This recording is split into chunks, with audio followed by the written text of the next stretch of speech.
Robot Skills Challenge World Champion. Extropy's signature move right here. Last second push out. They call it pushback for a reason. Come internationally by the way of Shanghai, China. Spirit Division Champions.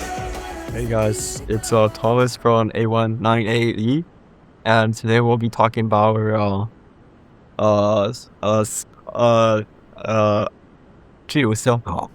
pushback. 再重新来吧。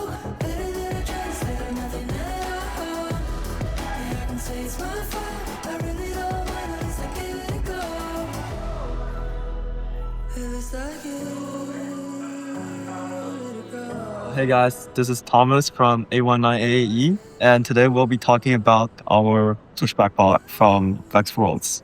So now let's talk about the drivetrain of this robot. So as you can see, it's 450 RPM and on 3.25-inch wheels. You can see it's only on 4 wheels, and these 2 middle wheels, they're smaller traction wheels. It's designed this way, so when we do barrier crossing during skills, there's less movement.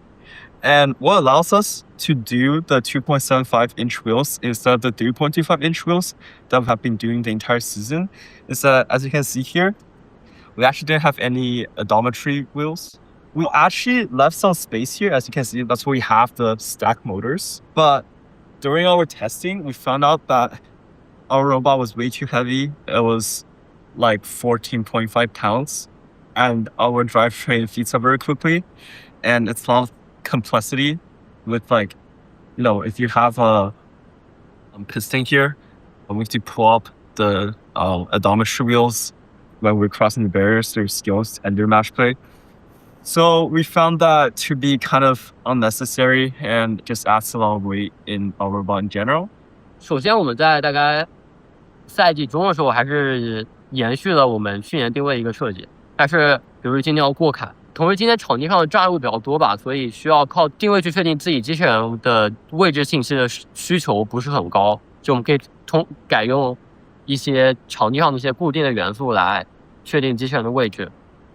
所以我们觉得265次的定位极强，在一些即将执行精确步骤的时候，我们会首先通过测距去确定机器人在场中的位置，确保我们下一步的行进路线不会出现偏差。比如说，在我们每次过完那个技能赛，首先要吃停车区里6个球，然后出来去打低光或者中超嘛，然后其实过坎出来那一下的位置是很不确定的，它一直会出现左右横移，所以我们先会通过前面测距去确定自己离装了停车区那个墙的位置，然后再转90度去读侧面墙来确定自己在横向位置，确保我们在下一步对低光或者中光的时候可以很准的对上去，不会出现打丢这种情况。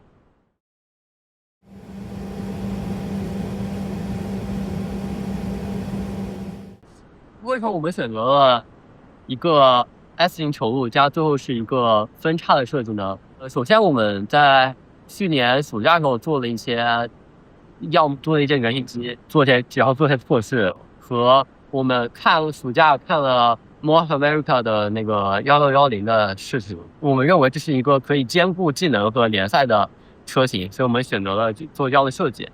其实1610在最后世锦赛的时候，它已经把这个设计换掉了，而变成了一个上下气缸去切轨道的一个设计。但是我们认为，首先分球这个功能还是很重要的，它可以帮助我们的操控在比赛中减少放在失球上的精力吧。One interesting thing you will see is that we use zip ties here and rubber bands up here. We can determine the block path from our CAD actually.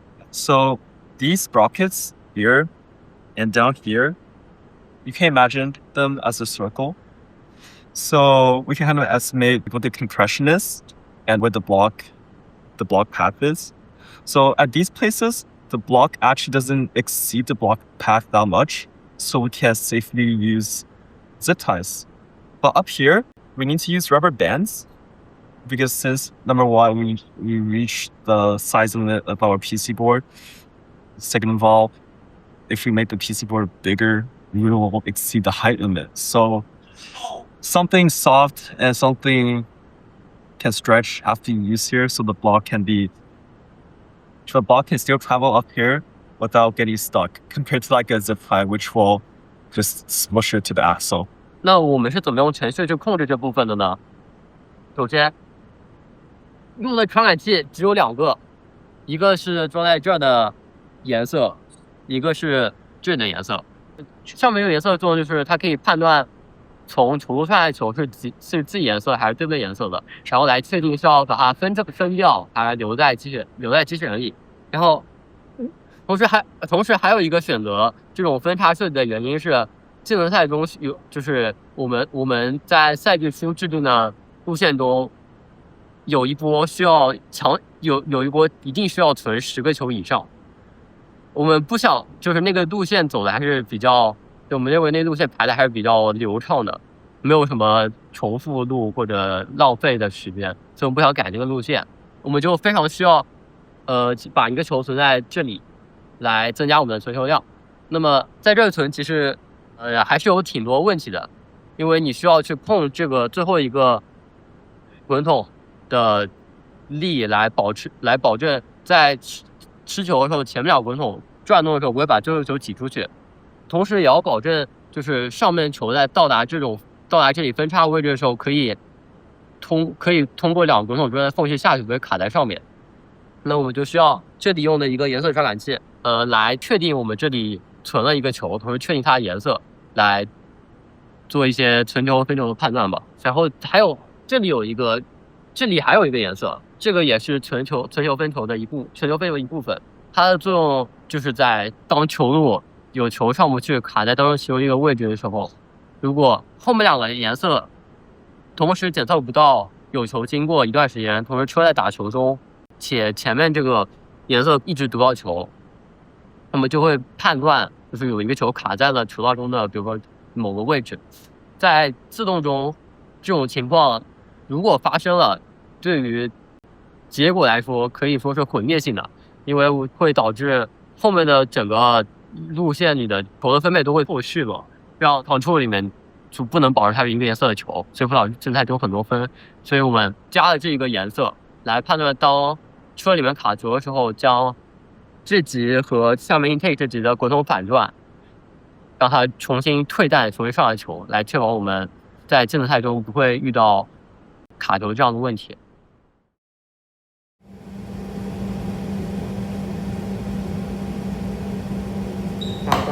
你一定要真的。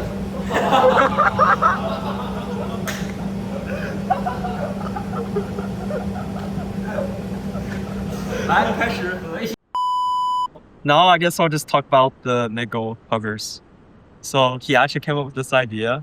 It's a game-changing mechanism for us because this year's game is so dependent on the drivers and their strategy that we feel like we need to have extra mechanism to help us secure our game. All we do is during the match, if we have some blocks on the logo and some blocks on the Nego, we just drive in and lift our intake up and they'll open this. So other people's D-score couldn't really get in, so they would just hit this standoff. We actually have problems during our finals game 3 where the referee will sometimes call this a entanglement with the field.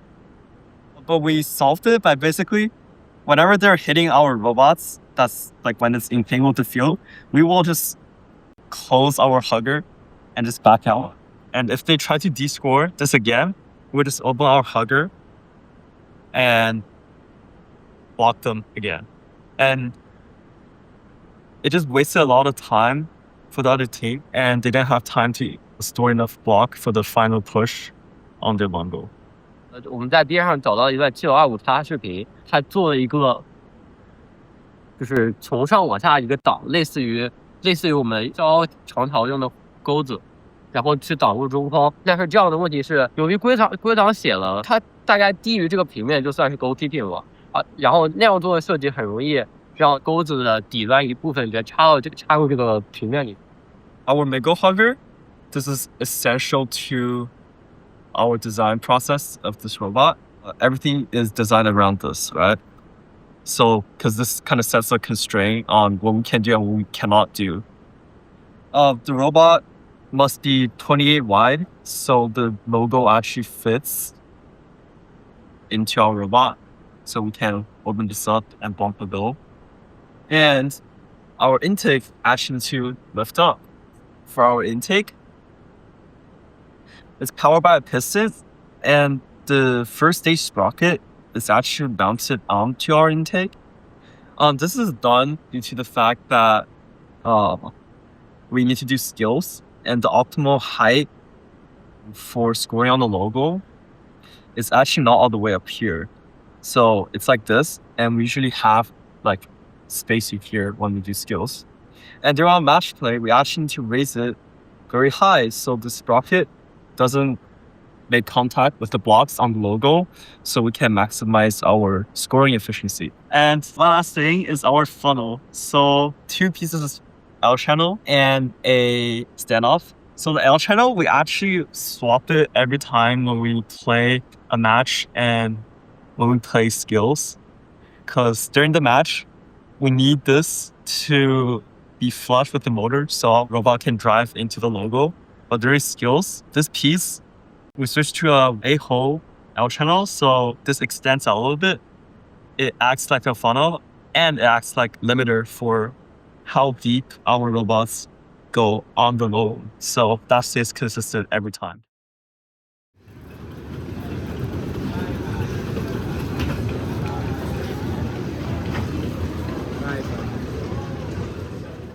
And now let's talk about like our aligner, our wing design.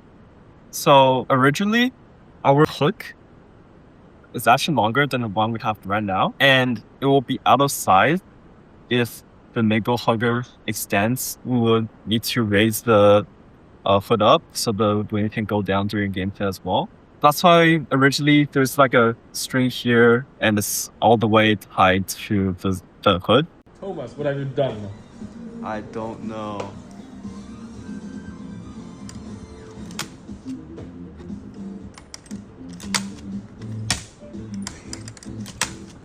Yay.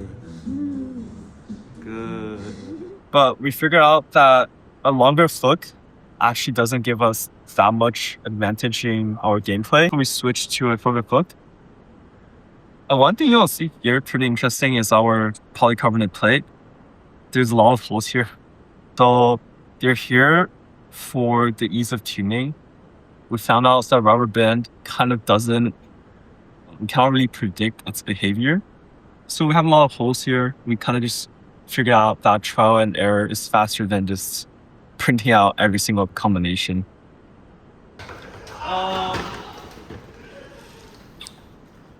Okay, and now also we have a B-score piece. There's a piece of polycarb that connects to our hood. It's just there. It works pretty well. Not a lot of other people have done this, I think. They always have like a L channel standing out. But we didn't really like it because it gets bent really easily, and we feel like it's too heavy to use like a long piece of L channel here instead of just one PC board. And for these 2 Mego aligners, we actually just added it during Worlds. We just saw someone else had this, and it worked out pretty well for them. And we had some issue during skills where our bot won't like align well with the big goal. So this was a pretty nice piece of addition to our robot. One more thing is that our long goal aligner. So it's kind of interesting. We have a PC board here, right? But we also have one high string axle and another one here to kind of just make a 90-degree here. So these 2 are here for aligning onto long goal. Basically, when our driver hits this high string axle, when our program hits this high string axle, our robots kind of just self-align by just like sliding onto long goal. It's kind of not a good design though. We actually went to play scrim, and some of the teams have a high string axle design where it's up like on the top here. So we kind of figured out that it's actually kind of hard for us to rotating away from the long goal because the angle is so shallow here. But since they're using high strings axle, didn't really have that problem. So that was kind of one thing that we could have improved on. Pretty interesting thing we added to 4 roles is this piece of dial channel. It just adds more folders when we are aligning with the match folder. So when it hits the match folder and when we keep driving, it's just an aligner for us. So this basically during our auto for both skills and match play, it kind of just helps us to make sure that our robot is perfectly aligned with the match folder. So when we back out every time, the path is consistent.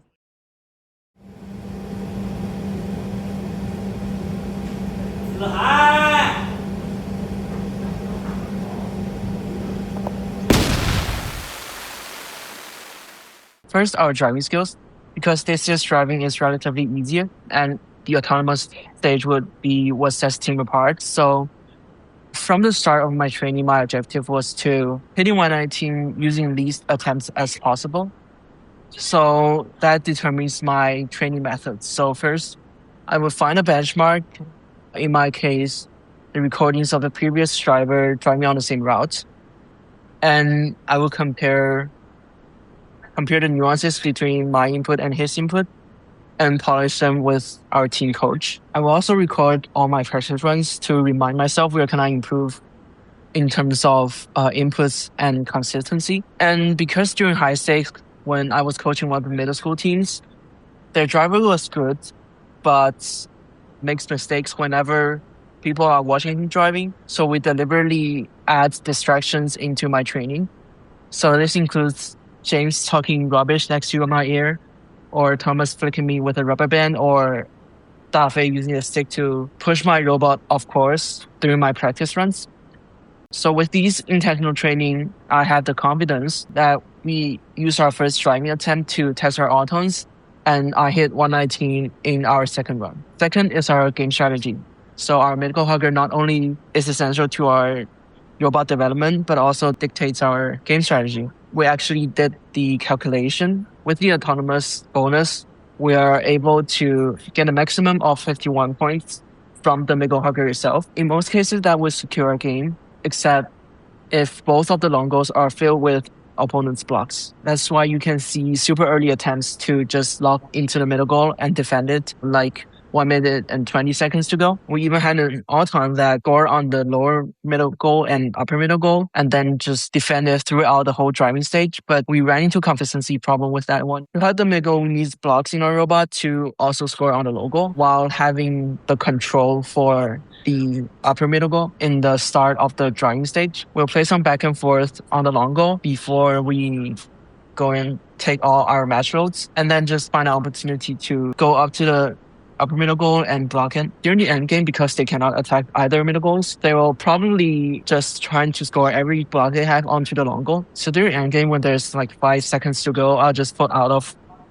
middle goals to trying to de-score everything off the long goal, as you can see in finals 1 and 3. And also previously, we mentioned the referee contacted the game design committee, and actually up to the end of the final 1, we have received 2 minor violations, both the GG9 and SG10. So any more minor violations with medical hugger, we're just DQ'd. So I think we did a good job to clarify the boundary of the rules with the referees, and we're bold enough to make the decision to use it again in the last 30 seconds of final 2. I became the driver of the team only in early March, and it is super hard to get up to competitive level. This year's game is really, really fast paced, so there's no time for us to do algorithm in our mind. Most of the game decisions are made heuristically and rely on experience, which I didn't have. Our team coach and I spent a huge amount of time playing 1v1s and reviewing all the recordings of these and of other good teams.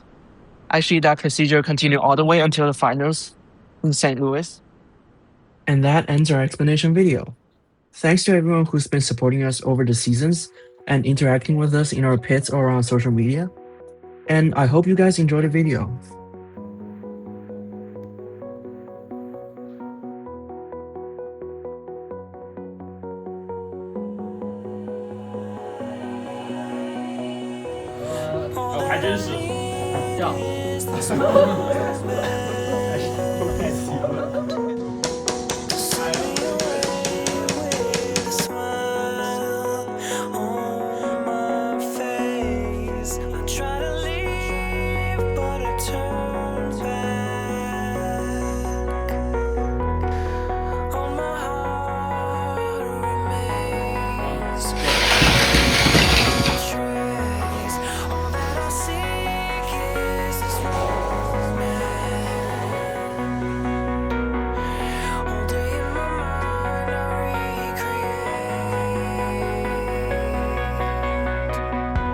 明天我把图画完，我会下我喜欢的女生表白。你现在真的有吗？不是你都不是。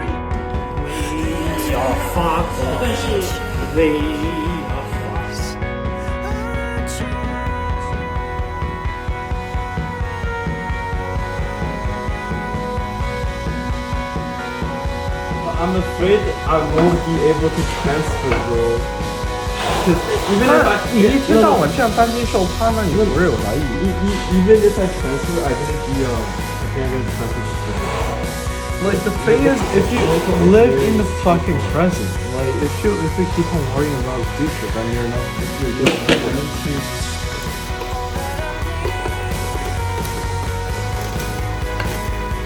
我看见你也4号。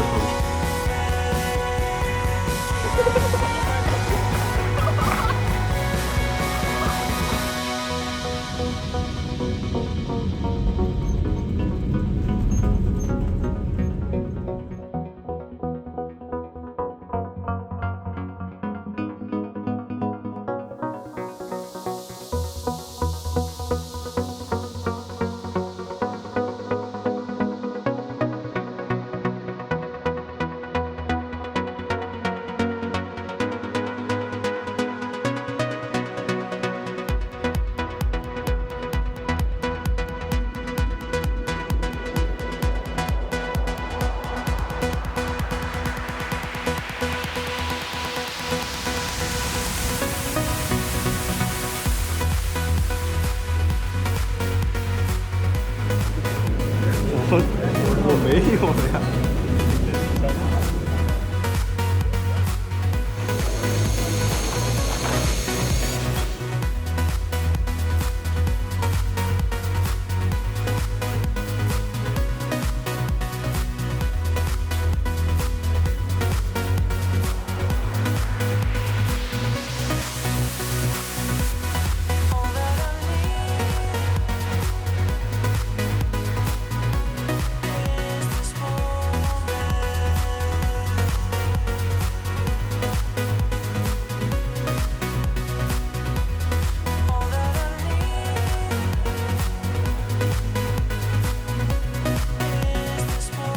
The differential in this game, 9 points.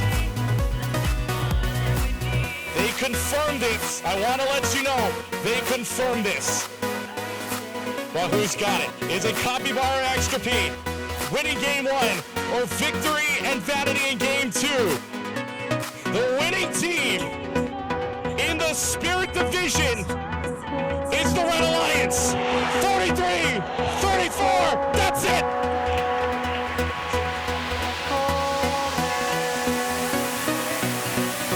Capybara and Extropy, your 2026 Spirit Division champions.321，你先开呀，开点，说不定试出万一试出来呢？对啊。Hi. Hey, what's up, guys?